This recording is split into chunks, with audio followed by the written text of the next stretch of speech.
Bom dia, mulheres maravilhosas, bom dia. É uma grande honra poder estar aqui com vocês, compartilhando um pouquinho mais desse conhecimento, desses aprendizados que essas mulheres bíblicas estão nos trazendo todas as manhãs.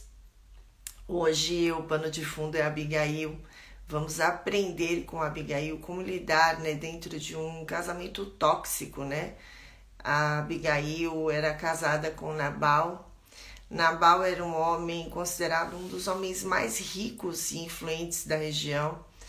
Era considerado um partidaço, Para quem não conhecia os bastidores de Nabal, ele era o partido. E tudo indica que ela foi um casamento arranjado, Que não foi algo que assim, eu quis casar com este homem, Na época, os casamentos eles eram arranjados pelos pais. Por muitos anos isso ainda aconteceu, e se bobear até hoje isso acontece. E a Abigail entrou nesse casamento e infelizmente Nabal ele não era um homem amoroso, muito pelo contrário, ele era um homem arrogante, um homem prepotente, um homem rude e destratava muito as pessoas, Tinha uma soberba muito grande.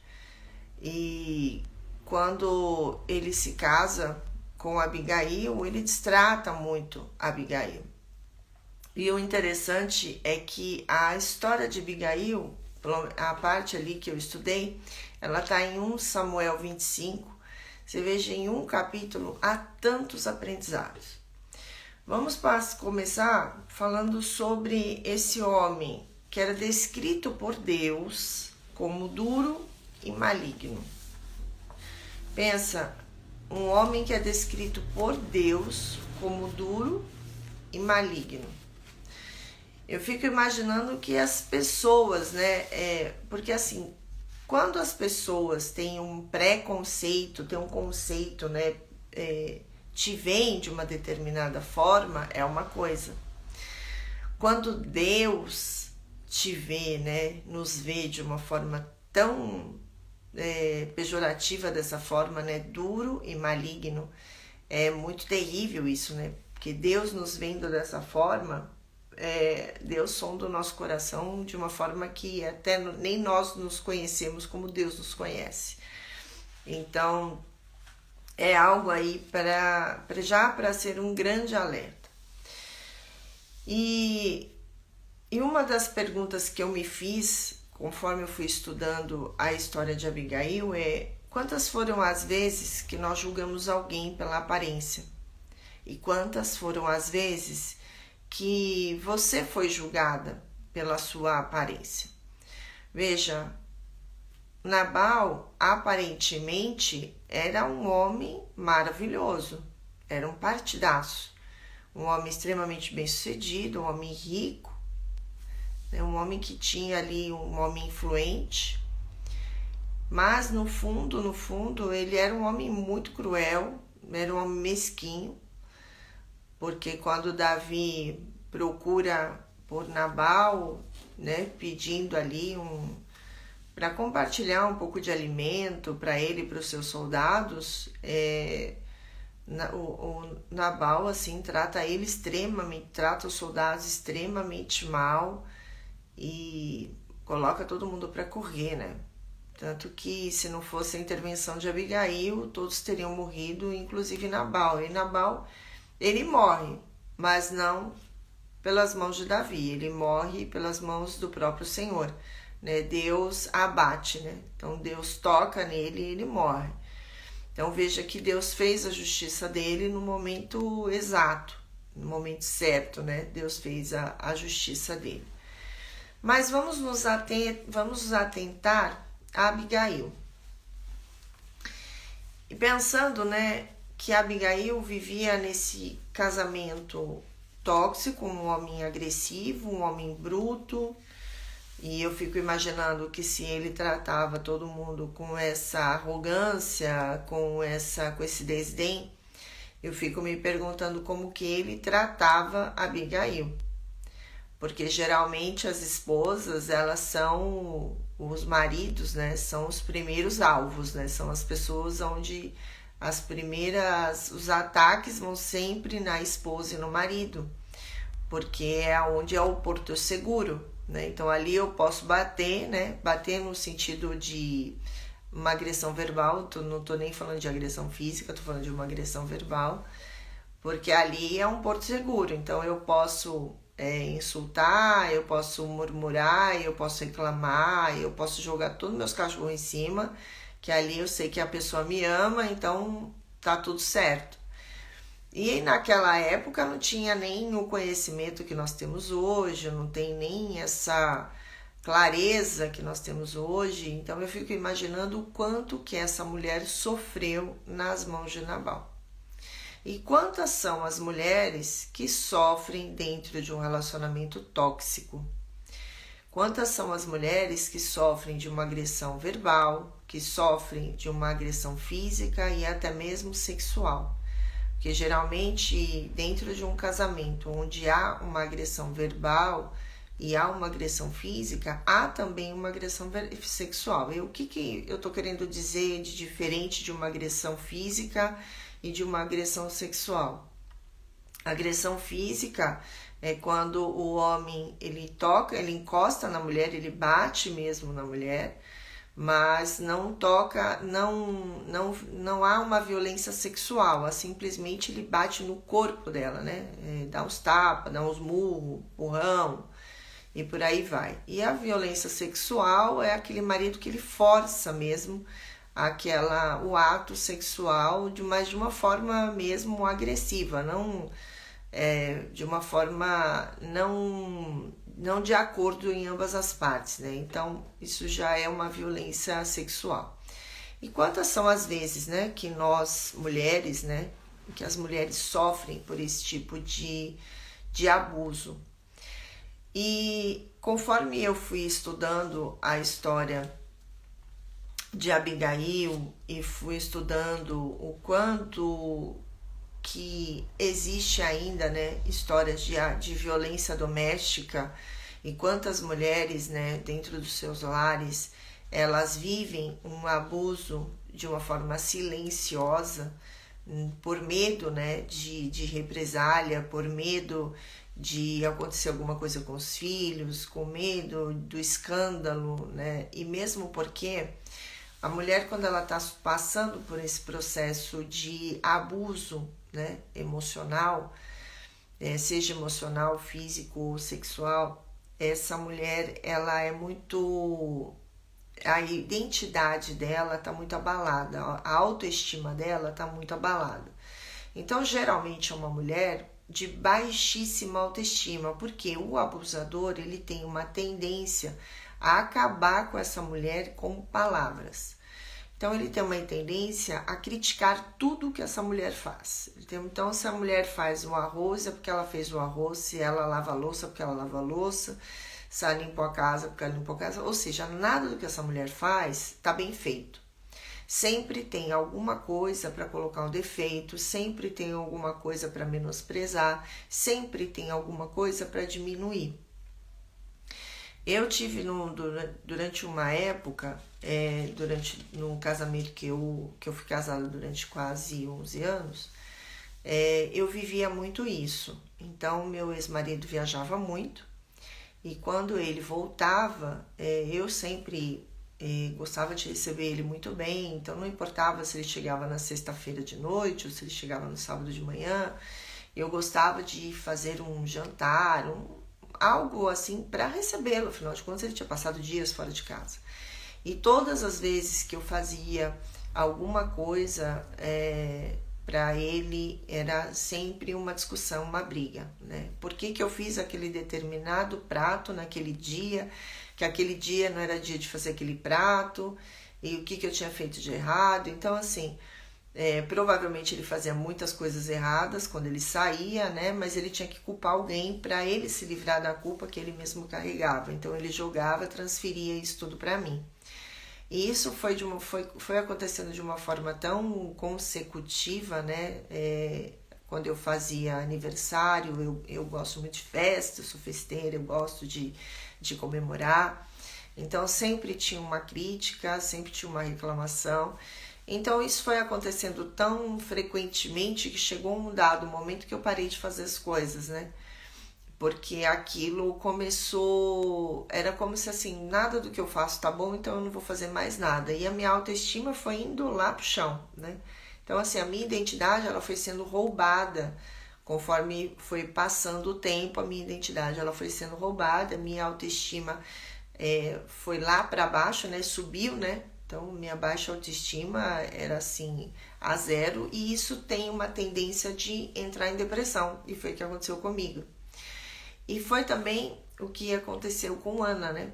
Ana, ela foi tão humilhada ali pela Penina que ela acabou entrando em depressão. Nós vimos isso aí na live passada. E o interessante em Abigail é que a Abigail, ela tinha a identidade dela tão fortalecida, ela sabia exatamente quem ela era uma mulher tão inteligente, e ela nos ensina, né, que a mulher que ela sabe exatamente a identidade dela em Cristo, ela pode até conviver com uma pessoa como Nabal, mas isso não abala a identidade dela. Então, quando ela teve ali que tomar uma decisão rapidamente, que ela teve que ser ágil, ela não teve tempo para pensar. Ela teve que se posicionar e tomar atitudes e ser rápida nas atitudes dela para poder salvar a vida do marido, a vida dela, a vida dos familiares. Então, você veja, ela foi ligeira naquilo que ela fez. E ela conseguiu fazer tudo o que ela fez porque ela tinha uma inteligência tão grande, ela era uma mulher tão sábia, que ela, nada daquilo que Nabal fazia atingia ela, porque ela sabia exatamente quem ela era, diferentemente de Ana e diferentemente de mim. Eu já tinha vindo de uma vida, de uma família, né, muito problemática, com muitos problemas, né, que nós chamamos de disfuncional. E isso tudo foi abalando muito a minha identidade. Então eu era aquela mulher muito orgulhosa, mas orgulhosa no sentido de eu tinha que usar uma capa para poder me proteger. Eu acreditava que carregando aquela minha capa de orgulho, eu conseguiria me proteger. Então eu não queria escutar nada de ninguém, eu era dona da verdade, porque na verdade eu queria me defender. E o que eu não sabia é que eu não estava me defendendo, eu só estava me lascando mais ainda, eu só estava causando mais dor ainda para mim. Assim como Ana, aconteceu isso por um bom tempo, e graças a Deus depois Ana conseguiu, ela conhecia a Deus, né? Ela adorava a Deus, e ela conseguiu sair disso de uma forma mais rápida. Eu demorei muitos anos assim para ter esse contato íntimo com Deus, para começar a trazer a minha identidade, me reconhecer como filha e saber quem eu verdadeiramente era. Mas até isso acontecer, muitas coisas aconteceram no meu caminho. E a pergunta que eu faço para você, né? E aí, antes de fazer essa pergunta, trazendo ainda essa questão do abusador, o quanto que o abuso emocional ele acaba com a autoestima da mulher. E quantas são as mulheres que sofrem caladas dentro de um relacionamento, ou até mesmo dentro da tua família, né?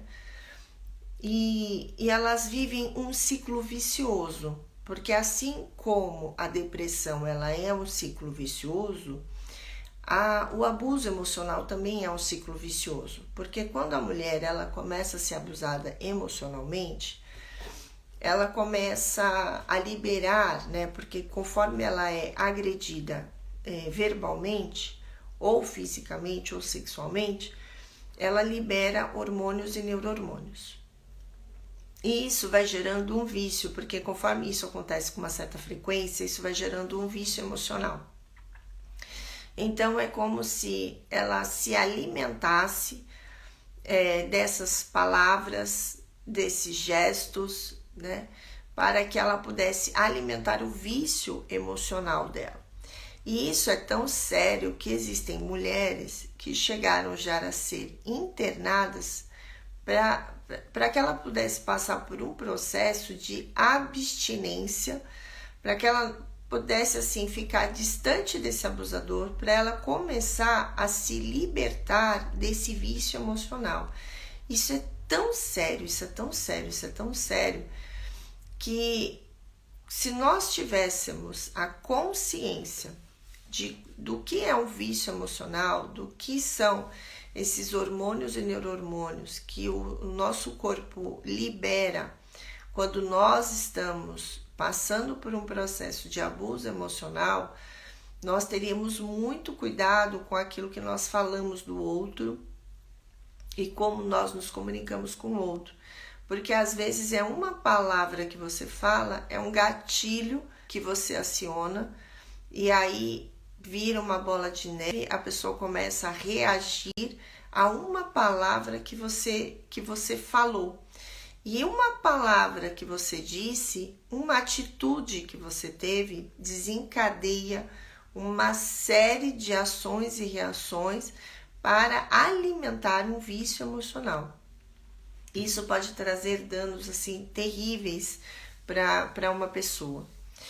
Quando a gente vê a história da Abigail, né, nós nos deparamos aí com uma taxa aí muito alta de mulheres que passam pelo feminicídio, se eu não estiver errada, me perdoem se eu falei a palavra errada.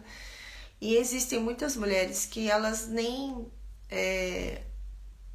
denunciam o abuso que elas sofrem. Eu passei por algumas experiências nada agradáveis em relação a abuso. Na minha infância, para quem me conhece já há alguma data, já sabe disso, que eu já compartilhei isso em outras lives. Eu passei por um abuso, eu tinha por volta de uns 5 anos de idade, e uma garota de acho que uns 12, acho que ela não tinha mais do que 15 anos de idade, ela abusou de mim sexualmente. Isso gerou um problema muito sério, porque isso se repetiu em outros momentos da minha vida adulta. Então, durante a minha adolescência aconteceram alguns fatos, mas não chegou a ser um abuso físico, mas houve um abuso de alguma forma. E quando eu tinha 21 anos, logo depois que meu pai faleceu, isso é uma coisa que eu nunca contei, eu passei de novo por um abuso sexual. E o interessante é que quando isso aconteceu, eu estava num momento muito fragilizado da minha vida, porque eu tinha acabado de perder meu pai, e meu pai, ele veio, né, ele tinha câncer em fase terminal, então foi um período assim muito desgastante, muito estressante, eu estava com meu trabalho muito estressante dentro de casa, né, aquela situação toda. E aí eu viajei com uma grande amiga, e nessa viagem esse rapaz, ele sentiu ali a vibração da minha baixa autoestima, e ele acabou se aproveitando de uma situação, e depois que ele abusou de mim, foi uma situação muito terrível, lutei com ele, e eu não gritava por vergonha. E nisso que eu não gritava com vergonha, porque o que acontece? A pessoa, quando ela é abusada sexualmente falando, ela se culpa. E ela se culpa de uma tal forma que ela não denuncia, ela não fala, ela simplesmente se cala e ela carrega com ela uma culpa e uma vergonha muito grande. E eu lembro que nessa época que esse rapaz, ele me violentou e eu briguei mesmo com ele de tapa mesmo, porque ele me prendeu num quarto e eu não conseguia sair, ele era bem mais forte do que eu. E foi uma briga, e até que chegou um momento que eu nem lembro como que aconteceu o fato. Eu lembro que eu tentei de tudo para sair daquele quarto e eu acabei não vencendo a briga. E eu não gritava por vergonha, eu não gritava porque eu me sentia tão envergonhada daquela situação E ele me humilhou tanto durante e depois que vocês não fazem ideia da humilhação que eu passei diante de todas aquelas pessoas. Eu que não quis gritar por vergonha, foi pior o que eu passei depois, tanta humilhação que eu passei. E isso tudo foi porque aconteceu primeiro lá na minha primeira infância. Então, quando a gente passa por um trauma desse na primeira infância, tem uma tendência a acontecer isso na vida adulta. E isso não aconteceu só dessa vez, aconteceu depois ainda. Né? Aconteceu depois, no exame ginecológico, eu passando também por um processo de estresse, eu estava com endometriose diagnosticada, já tinha feito uma cirurgia, e eu ia precisar fazer uma segunda cirurgia. E no exame ali, para o médico verificar como é que estava, de novo eu passei por um processo de abuso durante o exame. E mais uma vez eu não denunciei. E é uma tendência das mulheres não denunciarem, por quê? Porque é uma vergonha que a gente carrega. Né? É uma vergonha, a gente se sente envergonhada, a gente se sente invadida, o que as pessoas vão falar, o que a sociedade vai falar. E geralmente, né, o abusador ele vai falar, não, essa daí tá louca, imagina, né? Imagina que eu fiz um negócio desse. Então, até provar, né, que, como é que fala, tem um ditado, né, que fala, né, que focinho de porco não é tomada, né? Até provar, né, tem tanta coisa que acontece. Mas a importância de entendermos que, primeiro, nós não somos culpadas, né?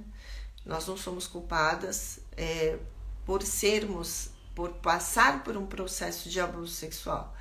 O que nós podemos fazer, né?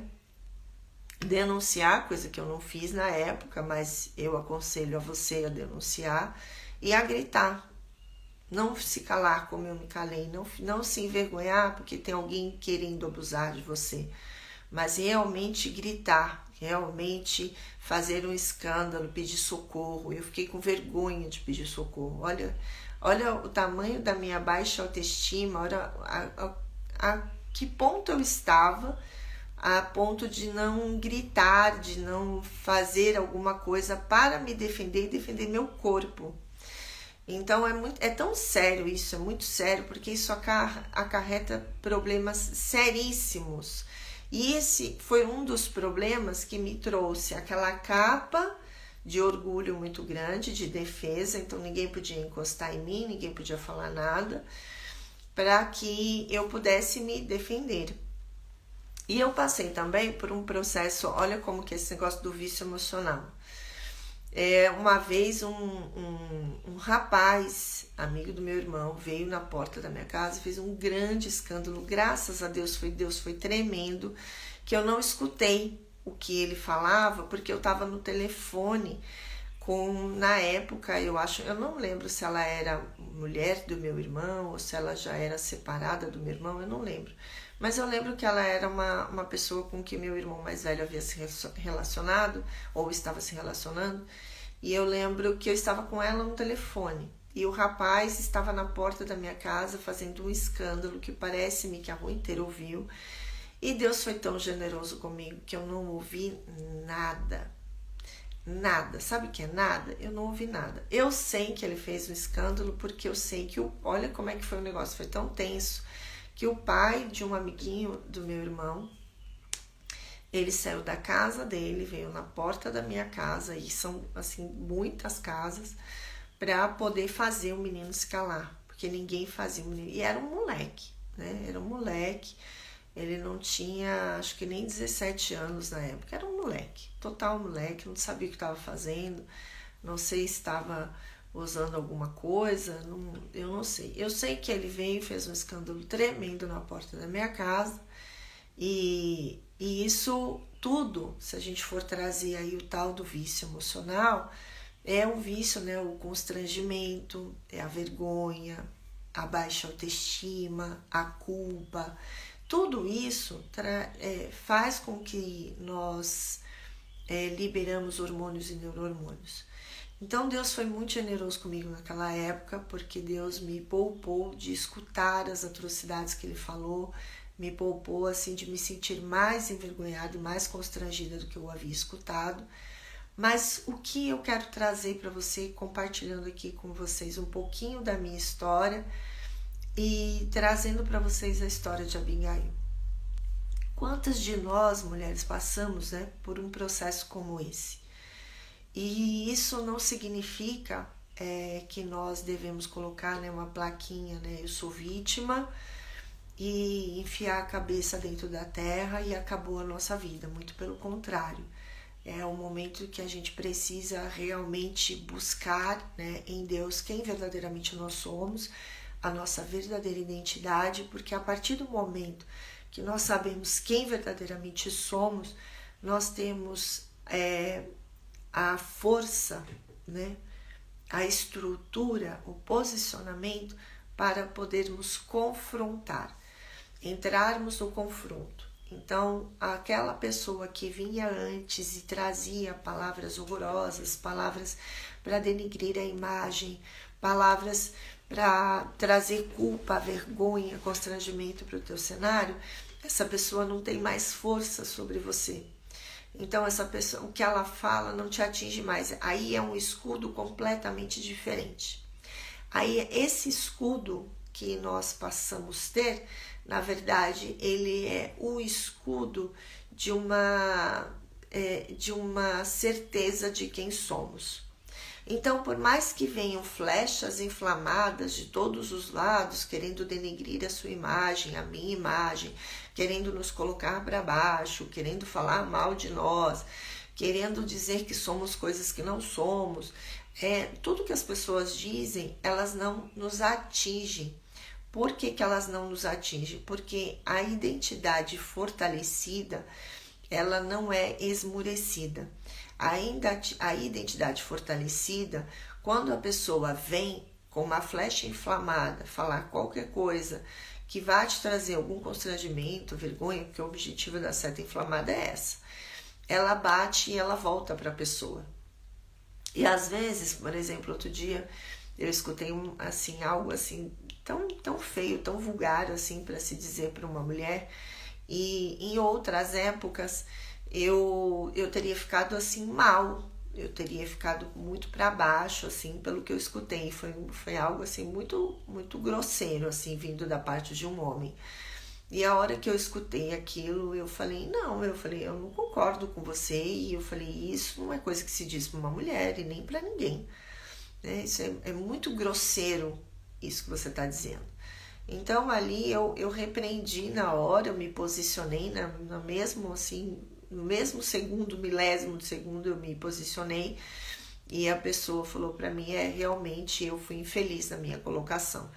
Então veja, a pessoa mesmo reconheceu que aquilo que ela estava falando para mim era algo muito grosseiro e não fazia o menor sentido aquilo que a pessoa estava falando. Mas esse confronto e esse posicionamento, ele só ocorre com vitória, né? Quando você sabe exatamente quem você é. Porque a tendência é essa, né? Do abusador. E uma coisa que nós precisamos falar do abusador, né?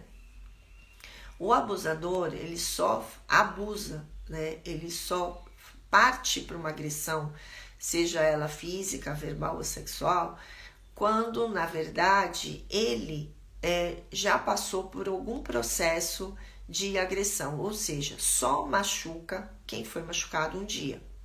Porque a pessoa que ela não foi machucada, ela não vai te machucar. Só vai te machucar a pessoa que um dia foi machucada. Então, mas isso não justifica. Não justifica o abuso sexual, não justifica a violência física, não justifica a violência verbal. Nada justifica. Mas existe aí um histórico que não pode ser ignorado. Então, quando nós temos essa compreensão de que há um histórico, quando nós temos a compreensão de que o abusador, ele também um dia foi abusado, quando nós temos essa consciência, isso faz com que isso fique mais leve, isso faz com que tenhamos compreensão e compaixão por essa pessoa.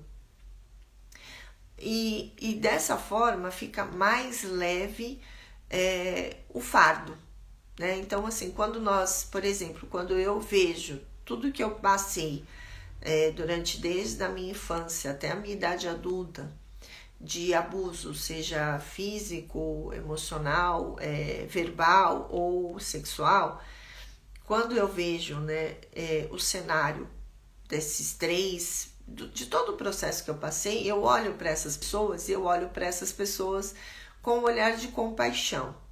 O que cabe a mim é liberar perdão para essas pessoas, porque quando eu libero perdão para essas pessoas, na verdade, eu tiro um fardo de cima de mim, porque o perdão não é para o outro, o perdão é para si. Porque se você não perdoa essas pessoas, é como se você arrastasse elas com você. É como se elas fossem correntes presas nas suas pernas, nos seus braços. Às vezes a pessoa tem correntes por todo o corpo, e ela vai arrastando essas correntes. Ela vai se arrastando pela vida. E quando você libera perdão, é como se aquelas correntes, aqueles grilhões, eles fossem quebrados. E conforme esse grilhão, essa corrente, ela é quebrada, você se liberta. E aí você caminha de uma forma muito mais leve, a sua vida flui. E quando você não libera perdão, você trava a sua vida. Então você vai trazendo assim problemas para a sua vida. A vida, tudo que você faz na vida é muito difícil, né? Porque há muita falta de perdão. Eu custei muito a liberar perdão para muitas pessoas. Eu tive muitas dificuldades. E perdão é desculpe-me, o perdão ele é um processo, né? Nós precisamos lembrar que perdão é 70 vezes 7, né? 77 vezes 70 vezes 7. Então, perdão, ele é um processo que ele precisa ser respeitado, mas ele precisa ser feito. Nós não podemos ignorar o processo do perdão. E o que nós vamos aprendendo aqui, né, com a Abigail? Uma coisa importante que nós precisamos trazer é a submissão. Na época, Abigail, ela era obrigada a aceitar aquela situação por uma submissão, porque na palavra fala, né, que a mulher, ele fala assim, Efésios 5:21, ele fala assim, ó, sujeitem-se uns aos outros por temor a Deus.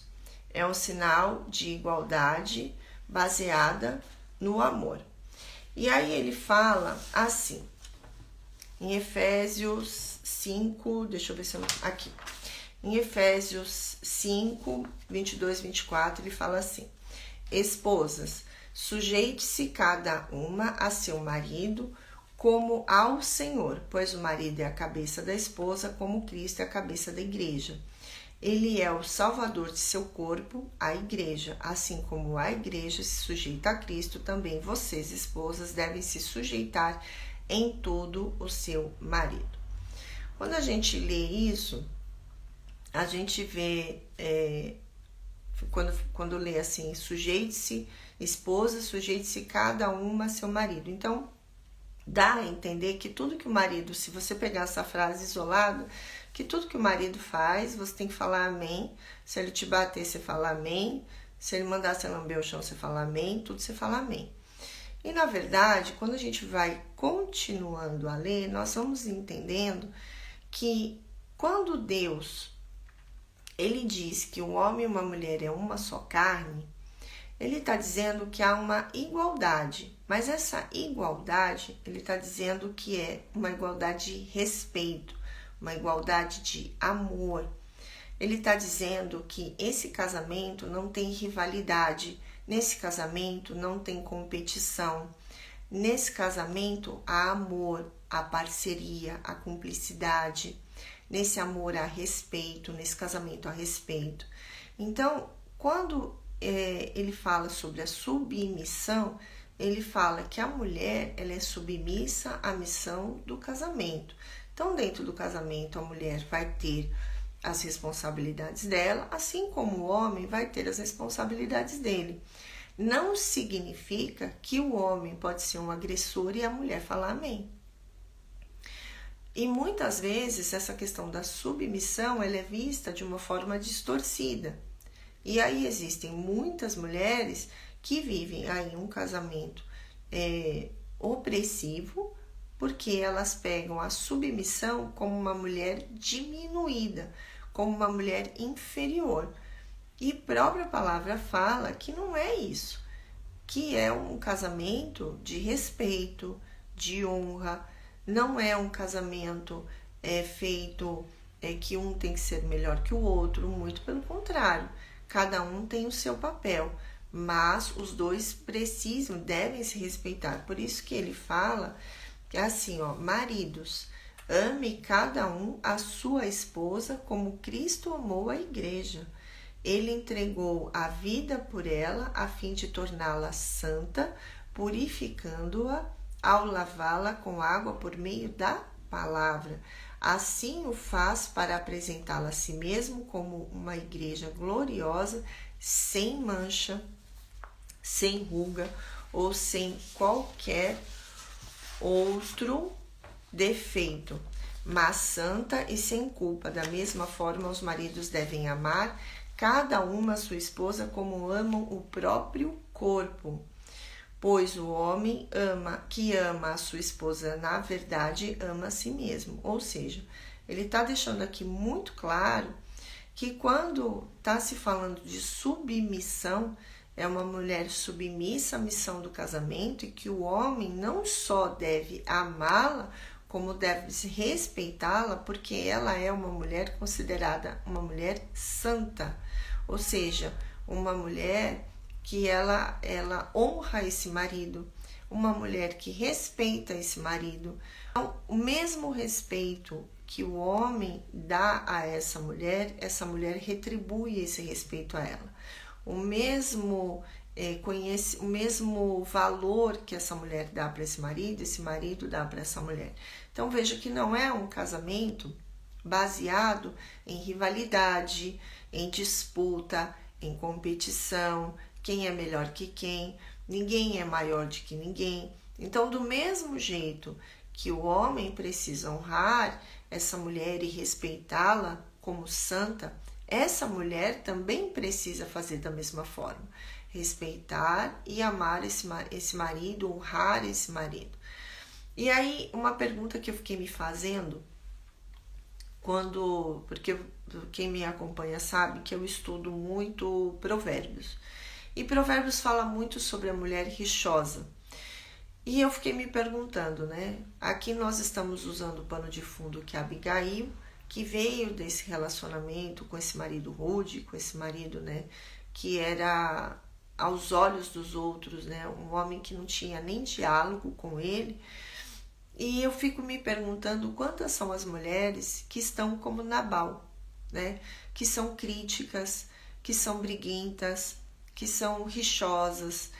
Assim como existem esse homem que ele é um agressor, um homem rude, e ele destrata essa mulher e deixa essa mulher numa baixa autoestima tamanha que essa mulher ela perde completamente a sua identidade, a sua capacidade, ela não se sente nem capaz de realizar, porque a mulher que ela está com uma baixíssima autoestima, a capacidade dela de realização ela é afetada automaticamente, ela se sente inútil, ela se sente um peso. Então, ela não acredita que ela é capaz de fazer nada. E isso vai trazendo um ciclo vicioso que acaba entrando na depressão, que foi o que nós vimos na live passada. E da mesma forma, existem também mulheres rixosas, assim como Nabal. Existe essa mulher, porque veja, é tão interessante quando a gente estuda a história de Abigail, porque Abigail, em momento nenhum, ela se deixou contaminar pelas atitudes de Nabal. Abigail, ela foi muito sábia, porque ela sabia exatamente quem ela era. Então, ela sabia da inteligência dela, ela sabia quem ela era em Cristo. Então, nada do que Nabal fazia afetava a identidade dela. Então, ela conseguiu ter todas as atitudes dela de sabedoria. Ao passo que há mulheres que se tornam amargas, como foi o meu caso que eu compartilhei com vocês de todas as histórias de abuso que eu passei. E eu me tornei aquela mulher amarga. Então, eu me tornei assim como Nabal, não na proporção dele, claro, mas eu me tornei uma mulher crítica, eu me tornei uma mulher amarga. A expressão do meu rosto era de uma mulher amarga, era de uma mulher rígida. Então, o que foi mudando isso? Conforme eu fui me aproximando de Jesus, que eu fui entendendo a minha identidade em Cristo, e todo aquela carga, aquele peso que eu vinha carregando, ele foi se desfazendo, graças a Deus, e hoje eu estou livre disso, né? Por isso que hoje eu consigo entrar aqui e conversar com vocês sobre o despertar feminino. Em outras épocas eu não conseguiria falar sobre isso, eu estaria sendo incongruente com aquilo que eu estaria falando. E hoje eu aceitei assim, o chamado de falar sobre a feminilidade, porque hoje eu me sinto uma mulher curada para poder falar sobre todas essas mazelas que muitas mulheres trazem. Já no caso de Abigail, dera eu ter sido como Abigail, ela era uma mulher tão inteligente e que ela não se contaminou. Então, quando ela se viu diante de uma situação que ela precisou tomar uma decisão, e nós vemos falando muito já desde a semana passada sobre as tomadas de decisão, que assim como Raabe, ela não teve tempo de pensar, de buscar conselheiros, o que eu vou fazer? Não, ela teve que tomar aquela decisão rapidamente, assim como Raabe, e ela não teve tempo.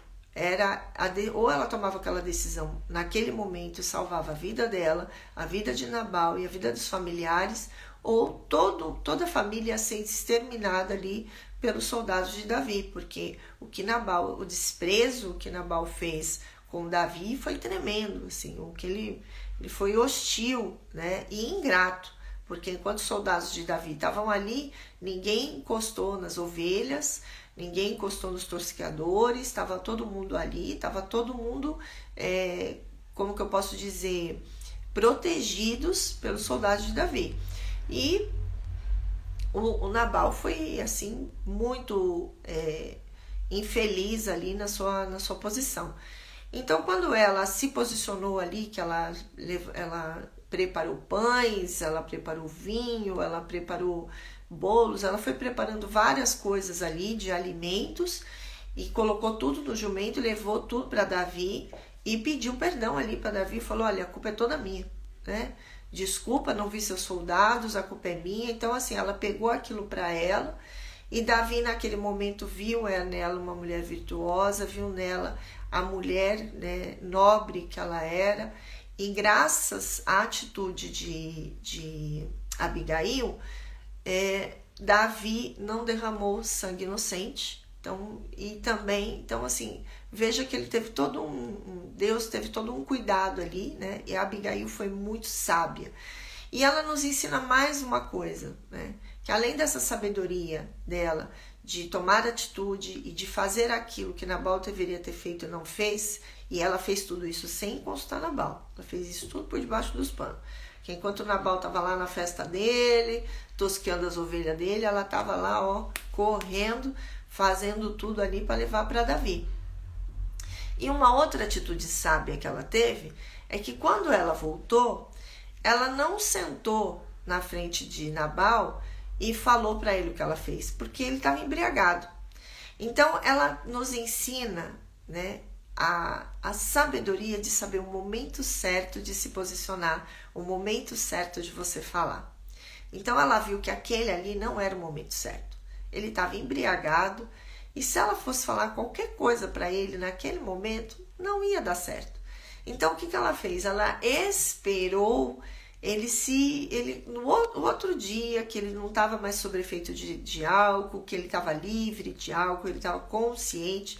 Aí ela contou o que ela fez. E aí ela contou para ele que Davi ia vir com todos os soldados dele, que eram mais de 400 soldados, e eles iriam ali devastar, né, matar Nabal, matar ela, matar todo mundo que estava ali, não ia sobrar ninguém. E ela conta tudo para ele. E ele passa ali 10 dias, o Senhor toca nele e ele morre. Então, quer dizer, Davi não precisou fazer a justiça. Deus fez a justiça. Então, olha o poder feminino, o poder da mulher. A mulher, quando ela está com a sua identidade alinhada, que ela sabe quem ela tem atitudes tão sábias, ela sabe se posicionar, ela sabe o momento certo de agir, ela sabe o momento certo de se comunicar, ela sabe a hora que ela tem que intervir, ela sabe a hora do confronto, ela sabe como entrar nesse confronto. Então ela não entra num confronto, e quando eu falo de entrar no confronto, eu estou falando de quando ela foi falar para Nabal o que ela fez, ela entrou no confronto com Nabal, porque ela foi contra aquilo que ele tinha feito. Então ele deu uma ordem e ela passou por cima da ordem dele. Só que ela passou por cima da ordem dele porque um servo escutou o que os soldados de Davi estavam anunciando ali, que ia haver uma guerra ali, que eles iam exterminar todo mundo por conta do desdém, né, da ingratidão de Nabal. E isso era inadmissível naquela época. Então veja, graças à intervenção dela, que ela entrou nesse confronto com o marido, ela soube o momento certo de entrar nesse confronto, ela soube o momento certo de agir, ela soube como falar com Davi. Então ela teve uma sabedoria assim tremenda, ela foi uma mulher extremamente inteligente. Então ela transformou toda aquela situação ruim numa situação boa. Ela não ficou olhando para as circunstâncias, ela não ficou se vitimizando, ela não ficou se colocando como coitada, como vítima da situação. Ela se posicionou como uma mulher de Deus, ela sabia exatamente quem ela era e ela tomou as decisões certas, na hora certa. Ela se posicionou com Nabal do jeito certo e ninguém precisou tocar, ninguém precisou fazer justiça com as próprias mãos. O próprio Deus fez a justiça. Porque quando Deus toca em Nabal, Nabal morre. E isso não sou eu que estou falando, está na própria palavra. Vai lá, se eu não estiver errado, está em 1 Samuel 25:38, quando ele fala que Nabal ele é tocado por Deus e morre. A palavra é bem essa. O versículo fala exatamente isso. Quando ele é tocado, ele morre. E eu quero finalizar essa live trazendo duas questões, né? Primeiro, essa questão do confronto, que o confronto ele é para libertar, ele não é para destruir. Então o confronto ele vem para trazer liberdade para nós. Quando nós somos confrontados para sermos livres de amarras emocionais, para sermos livres de qualquer coisa que possa nos escravizar, de qualquer coisa, de qualquer sentimento que nos escravize. E quando nós só conseguimos entrar nesse confronto primeiro se a nossa identidade ela estiver muito bem alinhada. E é importante que entendamos o seguinte, que a única coisa que pode curar é o amor. Então, por isso que eu trouxe para vocês, para finalizar, o que fala em 1 Coríntios 13, versículo 4, que ele fala assim, que o amor, ele é paciente e ele é bondoso. O amor, ele não é ciumento e ele não é preguiçoso. Que ele não é orgulhoso e ele não é grosseiro. Ele não exige que as coisas sejam à sua maneira. Ele não é irritável e nem rancoroso. Ele não se alegra com a injustiça, mas sim com a verdade. O amor nunca desiste, nunca perde a fé, sempre tem esperança e sempre se mantém firme. Pessoas machucadas machucam. E a forma de curar pessoas machucadas é amando. É amar essas pessoas. E às vezes o confrontar é amar. É uma forma de amor. Às vezes o não que você dá, você está amando essa pessoa. Às vezes o fato de você trazer para ela a consciência do que o que ela está fazendo, ela está acabando não só com o relacionamento, mas com ela própria e com as outras pessoas ao seu redor. Então, acima de qualquer coisa, ame uma pessoa que esteja sendo grosseira, uma pessoa que esteja com abuso, seja verbal, seja físico, seja sexual. Entenda que essa pessoa tem um passado, não justifica, mas é uma forma de você entender que existe um porquê. não justifica ela agredir fisicamente, não justifica ela agredir sexualmente. Compartilhei com vocês a minha trajetória, o que aconteceu comigo. Não justifica o que as pessoas fizeram comigo, mas isso me trouxe uma leveza e uma forma mais fácil de eu poder perdoar essas pessoas, e não por elas, mas por mim.